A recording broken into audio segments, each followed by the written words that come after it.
Dando continuidade à farmacologia da inflamação, agora na parte 3, a gente vai falar de forma um pouco mais específica de características desses anti-inflamatórios.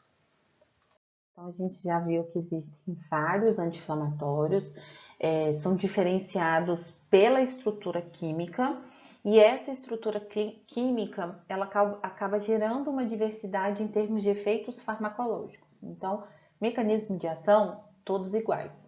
Todos inibem a ciclooxigenase. Alguns acabam tendo mais seletividade para ciclooxigenase do tipo 1, outros mais específicos para ciclooxigenase do tipo 2. Então, nosso objetivo aqui agora é mostrar essas especificidades. Então, a gente tem aqui a presença de todos os efeitos adversos comuns entre os AINES. Por quê? Porque todos eles vão acabar impedindo a atuação em processos fisiológicos, seja na inibição da COX-1 ou seja na inibição da COX-2. Por quê? Porque as duas fazem parte dos processos fisiológicos naturais do organismo, tá bom? Então, a gente realmente tem uma necessidade de entender que todos os anti-inflamatórios podem causar reações adversas, uns mais, outros menos. Então, aqueles que são seletivos COX-1 são aqueles que têm normalmente maior analgesia, porém, como eles não são seletivos, eles também têm um efeito anti-inflamatório, tá? Todos esses que possuem maior seletividade para COX-1, eles acabam gerando mais efeitos adversos. Por quê? Porque a COX-1 participa muito mais de eventos fisiológicos. Quando a gente tem aqueles que também são seletivos COX-2, a gente tem um melhor efeito anti-inflamatório, permanecendo o efeito de analgesia. Então, meloxicam, diclofenaco e nimesulida, eles são medicamentos que possuem uma seletividade maior para a ciclooxigenase do tipo 2, automaticamente são excelentes anti-inflamatórios. São medicamentos que realmente conseguem ter uma qualidade em termos de redução da inflamação. E, associado a isso, também um pouco da analgesia. Então, isso é extremamente importante. Quando a gente fala aí dos seletivos COX-2, aí é como eu já falei, a gente tem realmente uma seletividade muito mais específica, um efeito anti-inflamatório muito direcionado, e aí é importante a gente ressaltar que esse tipo de medicamento, ele foi retirado do mercado justamente, né, na verdade, um deles foi retirado do mercado quando lançado, que é o Rofecoxib, porque ele demonstrou em estudos de segurança que ele trazia um aumento muito significativo de eventos cardiovasculares. A partir daí, esse tipo de anti-inflamatório, então os coxibs, os seletivos COX-2, eles são medicamentos que somente são vendidos mediante apresentação de receita na drogaria ou no estabelecimento farmacêutico. Isso acontece para que se tenha realmente o monitoramento do uso desse tipo de anti-inflamatório pelo risco de eventos cardiovasculares. E lá, mas você acabou de falar que todos eles causam reações adversas. É verdade, todos causam. E aí a gente também tem que tomar cuidado com o uso de todos os anti-inflamatórios, em especial, por exemplo, os idosos. E sabendo também que os anti-inflamatórios, eles são um dos medicamentos mais vendidos no mundo. Então a gente realmente precisa ter um controle. Ninguém quer ficar sentindo dor. E como objetivo na redução desse processo inflamatório é também reduzir a dor, muitos pacientes tomam sem saber exatamente se estão tomando no tempo certo, na quantidade certa e se tem alguma contraindicação para eles, tá bom? Porém, como a gente tem esse uso muito ampliado, e atualmente a gente tem eventos cardiovasculares acontecendo com maior frequência, porque a gente tem realmente mais pacientes obesos, mais pacientes com doenças cardiovasculares, hipertensão, insuficiência cardíaca, é recomendado o acompanhamento médico para o uso desse tipo de medicamento. Aqui eu gostaria de reforçar uma coisa não dita anteriormente, que é a relação do ácido acetilsalicílico. Eu já comentei que ele faz uma ligação irreversível na ciclooxigenase, então no momento que ele interage com essa enzima, ele somente desliga dela quando essa enzima ela é degradada, e por isso ele tem um efeito prolongado como antiagregante plaquetário, porque esse fragmento celular, que é a plaqueta, ele tem uma meia-vida em torno de 7 a 10 dias, então essa inibição, por ser irreversível, acaba gerando esse efeito farmacológico prolongado. Com relação ao uso do ácido acetilsalicílico como anti-inflamatório, por gerar essa inibição irreversível, eu acabo gerando também um deslocamento da minha cascata. Então, eu acabo deixando o ácido araquidônico mais disponível para a ação das lipoxigenases. E por que isso é interessante? Porque a gente tem pacientes asmáticos que acabam tendo suas crises exacerbadas com o uso de ácido acetilsalicílico. Então, não é recomendado o uso do AS na dose de anti-inflamatório, que é a dose acima de 500 miligramas, considerando o risco da exacerbação, do aparecimento de sintomas da asma, tá bom?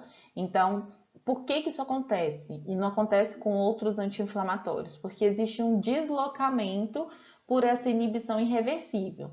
Pode acontecer com o uso de outros anti-inflamatórios? Pode, mas ela é muito mais comum por essa característica química do ácido acetilsalicílico.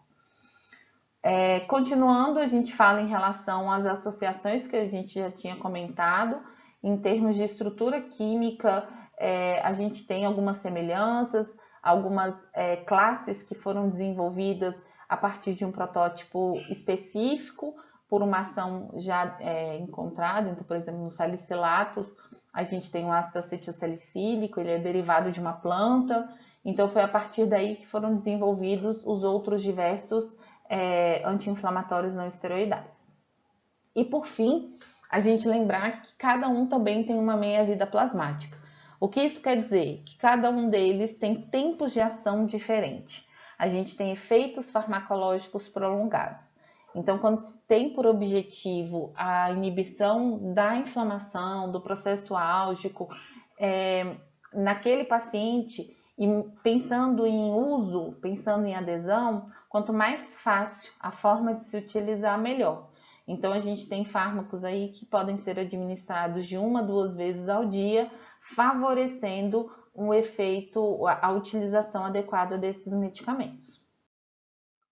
Aqui é uma tabela mais em termos de orientação, para mostrar que a gente tem as diversidades em termos de efeitos de analgesia, anti-inflamação e antipirese, que é um efeito antitérmico, somente para reforçar que hoje a gente tem escolha, por exemplo, de alguns anti-inflamatórios para serem antitérmicos e outros para serem direcionados a processos específicos inflamatórios, justamente por essa capacidade que se tem relacionada ao efeito antipirético. Então, normalmente, quando se tem febre, a gente trabalha mais com o AS, descartando, claro, as infecções virais, o paracetamol e a dipirona. Por que a gente não utiliza os outros que também têm essa boa capacidade antipirética? Porque eles são extremamente anti-inflamatórios, seletivos, mais seletivos, COX-1. Eles têm essa capacidade de promoção de reações adversas de forma mais intensa e por isso não são recomendados. A gente acaba, em termos de risco-benefício, utilizando esses outros medicamentos. Então, agora para entender não só o processo da inflamação, mas em especial agora trabalhar em relação à via da dor, a sequência dos eventos que geram dor.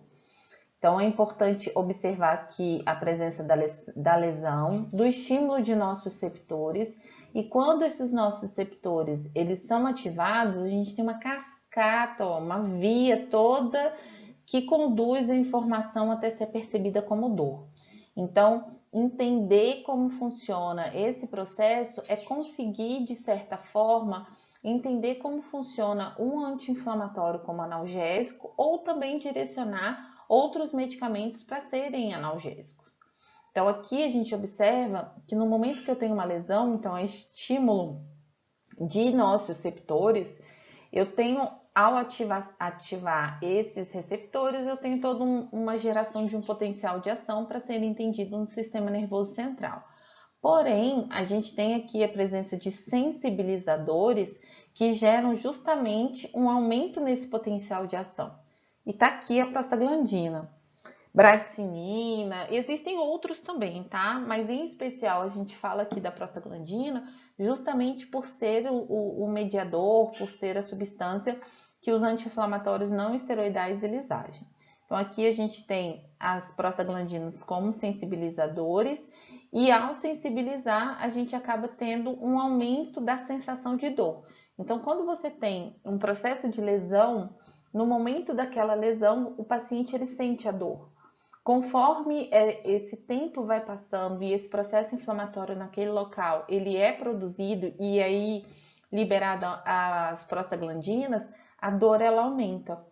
Então, um dos caminhos importantes, principalmente considerando quando você já sabe que você vai provocar uma lesão, por exemplo, numa cirurgia, você pode administrar um anti-inflamatório um pouco antes do processo cirúrgico para justamente já diminuir a produção dessas prostaglandinas locais e automaticamente diminuir a dor pós-cirúrgica do paciente, tá? Então, existem estratégias a partir do momento que você conhece como funciona a fisiologia, como funciona esse processo de ativação, ativação dessas situações fisiológicas, a gente consegue, por medidas terapêuticas, intervir de forma mais eficiente. Então, como e aí quais são as opções que existem em termos de dor? Quando a gente fala de nocicepção, a gente fala de dor nociceptiva e a gente fala, a gente fala justamente dessa dor neuropática e dessa dor nociceptiva. No caso da nociceptiva, da nocicepção, a gente envolve principalmente um trauma e esse trauma gera uma ativação de receptores, de nocioceptores. Quando esses nocioceptores eles são ativados, acontece a transdução do estímulo. Então, eu tenho ativação desse receptor que transforma, por exemplo, um estímulo mecânico em um potencial de ação, um estímulo químico em um potencial de ação. Então, essa etapa é chamada de transdução. É a transformação dessa informação que pode ser mecânica, química, física, térmica, em uma resposta, em um potencial elétrico. E aí eu tenho medicamentos que vão atuar a partir daí. Em seguida, essa informação ela é transmitida, então todo esse potencial de ação ela é transmitido até o sistema nervoso central, então essa fase é chamada de transmissão, e aí vocês observem que parte dos medicamentos, por exemplo, anestésicos locais, eles vão interferir principalmente nesse processo de transmissão. A gente já sabe que hoje os anestésicos eles podem ser usados na escada da dor, eles podem ser usados quando o paciente tem uma dor muito forte, justamente para cortar, para inibir a transmissão dessa informação. Próxima etapa, a gente tem a modulação desse estímulo. O que é isso? É quando eu já chego no sistema nervoso central, ali na região da medula, e nesse local existe uma adequação, uma modulação. O que isso quer dizer? Que nesses locais eu tenho a participação de vários neurotransmissores que podem ajudar a minimizar essa dor, que podem aumentar essa sensação de dor. Então, nesse local da medula espinhal, eu tenho ali a participação de diversos receptores, por exemplo. É nessa região, e claro, também no sistema nervoso central, que a gente tem a participação das endorfinas. Então, na tentativa justamente de diminuir o estímulo doloroso. Então, essa modulação, ela vem justamente para aumentar ou diminuir o estímulo da dor, para quando ela for percebida no sistema nervoso central, ela tenha uma variação em termos de grau. Então, nessa região, por exemplo, a gente tem a participação de diversos medicamentos que justamente modulam, interferem na transmissão, na continuação desse processo doloroso. E por fim, a gente tem aqui no sistema nervoso central, a gente tem aqui no sistema nervoso central a percepção da dor. Lembrando que quando a gente fala em percepção, a gente tem a participação do componente emocional. E isso quer dizer, e assim, não só emocional, mas também o componente espiritual, cultural. Então, é nessa fase aqui do sistema nervoso central, no cérebro, que a gente tem a percepção da dor. Também existe a participação de um monte de medicamentos que são, de um monte de neurotransmissores que participam nesse processo de percepção da dor. Mas aqui a gente também tem a presença de prostaglandinas. E são essas prostaglandinas que a dipirona e o paracetamol atuam. Então, quando a gente fala de medicamentos que são analgésicos, não opioides, a gente está falando justamente dessa ação em termos de analgesia, interferindo ali na prostaglandina, mas não interferindo no processo inflamatório. Então, processo inflamatório é uma coisa, processo doloroso é outra coisa. A gente tem vias que são ativadas de forma simultânea, como acontece aqui no momento do trauma, mas são vias distintas. A via da dor é uma, a via da inflamação, né, a atividade da inflamação é outra. Então, aqui mostrando novamente aquela figura que reforça a participação das prostaglandinas, e aí a participação tanto da dipirona como dos AINES e aí também do paracetamol, inibindo essas prostaglandinas e diminuindo de forma periférica e aí fazendo uma correção. Na periferia, apenas dipirona e AINES, tá? O paracetamol ele age inibindo prostaglandinas lá no sistema nervoso central. Perifericamente, a gente tem a ação da dipirona, que também vai atuar em outros receptores, mas principalmente a dor, a analgesia causada por anti-inflamatórios, ela vai atuar justamente na inibição dessas prostaglandinas, que são sensibilizadoras do estímulo. Então, aqui eu tenho a ativação de um nociceptor, aqui eu tenho a transdução para formar esse meu potencial de ação, e aqui eu tenho os agentes sensibilizadores que potencializam esse potencial de ação.